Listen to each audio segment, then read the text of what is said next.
Magandang araw mga bata.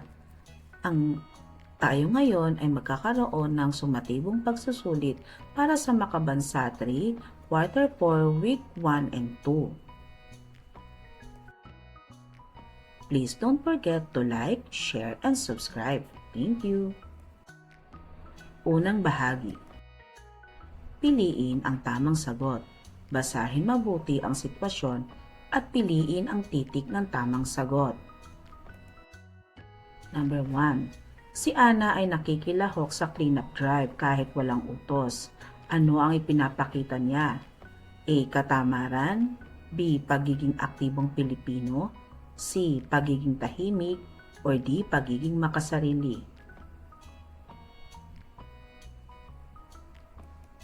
Tamang sagot, letter B. Number 2. Bakit mahalaga ang pagiging aktibong Pilipino? A. Para sumikat. B. Para makatulong sa lipunan. C. Para iwasan ng tungkulin. O D. Para kumita ng pera.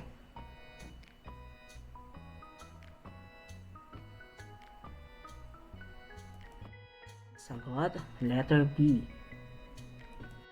Pangatlo, alin ang nagpapakita ng kahulugan ng aktibong Pilipino? A. Walang pakialam sa komunidad. B. Tanging sarili lang ang iniisip. C. Nakikilahok sa gawaing panlipunan. O D. Laging naglalaro.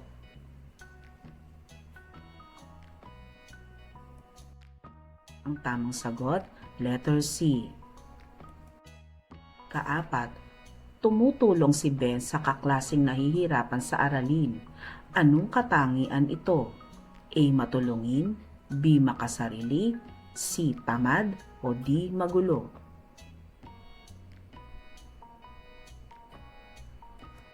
Sagot, letter A. Number 5. Kahit nasira ang bahay nila sa bagyo, patuloy na nagsisikap si Lisa. Ito ay pagiging patlang. A. Proactive. B. Resilient. C. Makasarili. O D. Mahiyain.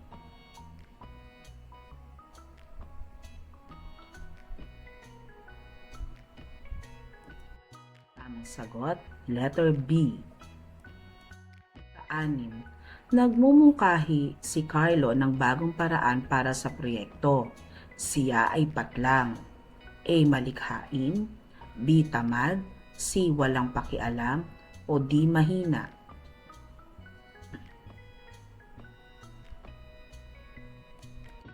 Tamang sagot, letter A. 7. Pinag-iisipang mabuti ni Mia kung tama ang balita bago ibahagi. Siya ay patlang.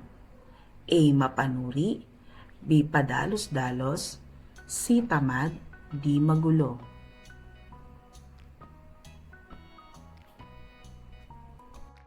Sagot, A. Mapanuri. 8. Maagang gumagawa ng takdang aralin si Tom. Anong katangian ito? A. Magastos. B. Makasarili. C. Mahiyain. D. Masipag.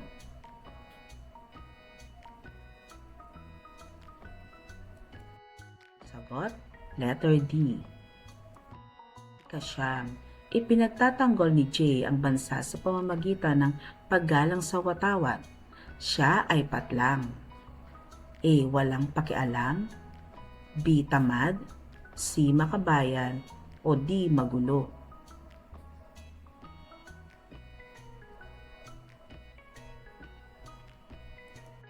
Sagot, letter C.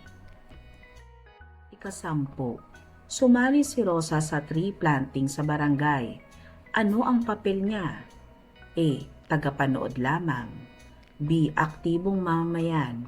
C. Walang pakialam. O D. Sagabal.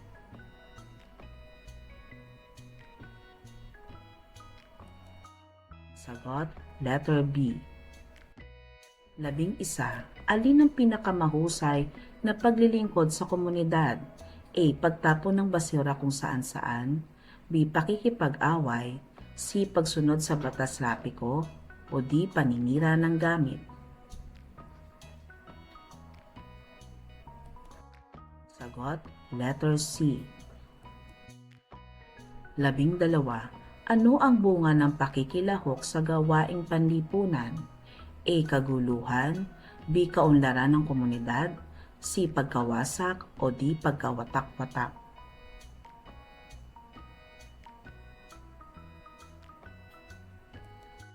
Sagot, letter B.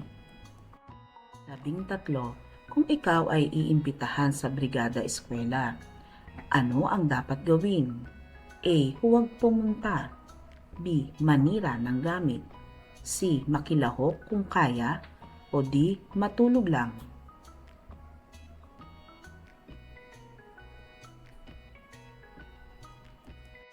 Sagot, letter C.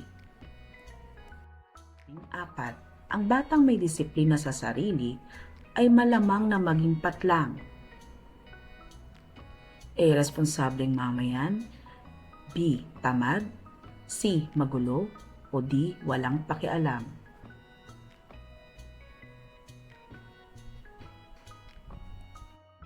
Sagot, letter A. 15. Paano nakatutulong ang pag-aaral sa pagiging aktibong Pilipino? A. Nagbibigay kaalaman para sa makatulong sa lipunan. B. Nagdudulot ng katamaran. C. Walang silbi. D. Para lang sa laro.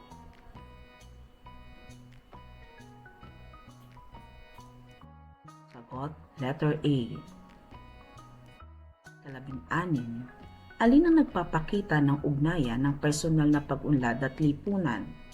A. Paglabag sa batas, B. Pag-iwas sa tungkulin, C. Pananakit ng kapwa, D. Pagsusumikap sa pag-aaral upang makatulong sa bansa.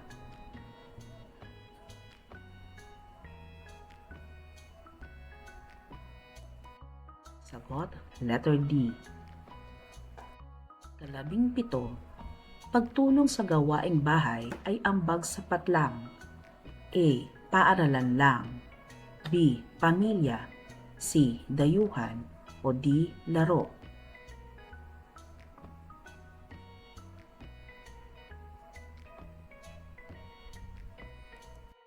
Sagot, letter B. 18. Pagsunod sa ordenansa ng barangay ay nagpapakita ng patlang. A. Paglabag, B. Pakikiisa, C. Katamaran, o D. Pagwawalang bahala.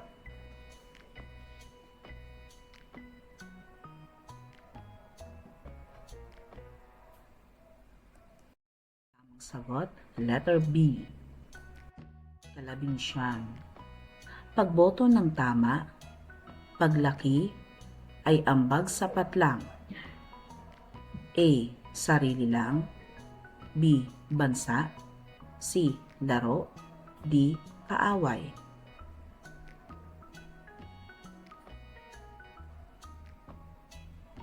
Ang tamang sagot, letter B.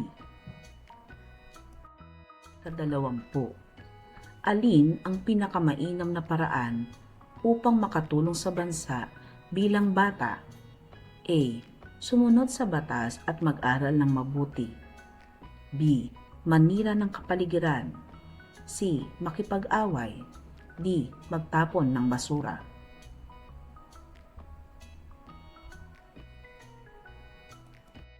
Sagot, letter A.